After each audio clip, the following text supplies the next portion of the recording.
Pada hari itu, waktu hari sudah petang, Yesus berkata kepada mereka, marilah kita bertolak ke seberang. Kalau Yesus yang ngomong marilah kita bertolak ke seberang, artinya kita pasti sampai ke seberang dengan selamat. Kalau saya yang ngajak Bapak Ibu pergi ke seberang, saya nggak bisa jamin, betul ya? Tapi kalau Yesus yang ngomong, pasti akan sampai ke seberang dengan selamat, karena yang keluar dari mulutnya firman. Pertanyaan berikutnya, apakah dia tahu akan ada badai? Jelas. Apakah dia tahu dia akan tidur di buritan? Sebagai manusia dia lemah. Tahu. Itu sebabnya firman ini memproteksi mereka sebelum mereka masuk ke dalam badai. Mereka nggak tahu akan ada badai. Yesus pasti udah tahu, dia maha tahu kok. Mereka meninggalkan orang banyak lalu bertolak membawa Yesus beserta dengan mereka dalam perahu, di mana Yesus telah duduk. Perahu-perahu lain juga menyertai dia. Perhatikan ayat yang ke-37. Lalu mengamuklah tofan yang sangat dahsyat. Ombak menyembur masuk ke dalam perahu sehingga perahu mulai penuh dengan air. Pada waktu itu Yesus sedang tidur di buritan di sebuah tilam.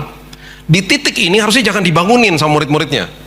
Sekarang gini, ada ombak masuk ke dalam perahu. Mereka di tengah badai. Yesus ada di mana? Di dalam perahu toh. Bahkan dia yang menyuruh mereka ke seberang. Selamat gak? Pasti selamat. Gak mungkin gak. Mereka gak paham. Ketika ada sekolah kehidupan, ketika ada badai, seringkali kita berteriak apa? Stop Tuhan badainya. Itu sebabnya banyak orang yang saya katakan tadi hanya kejar jawaban doa, gak kejar penyertaan Tuhan selagi menunggu jawaban doa. Penyertaan Tuhan selagi menunggu jawaban doa seringkali itu di tengah-tengah badai.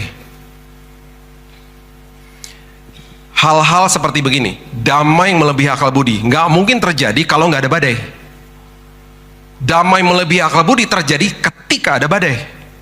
Nggak mungkin damai melebihi akal budi lagi di kondisi senang-senang aja. Aduh damai ini nggak ada kayak begitu. Melebihi akal budi di tengah badai pastinya. Jadi banyak hal-hal indah akhirnya kita terima dari dia di tengah badai karena itu sekolah kehidupan.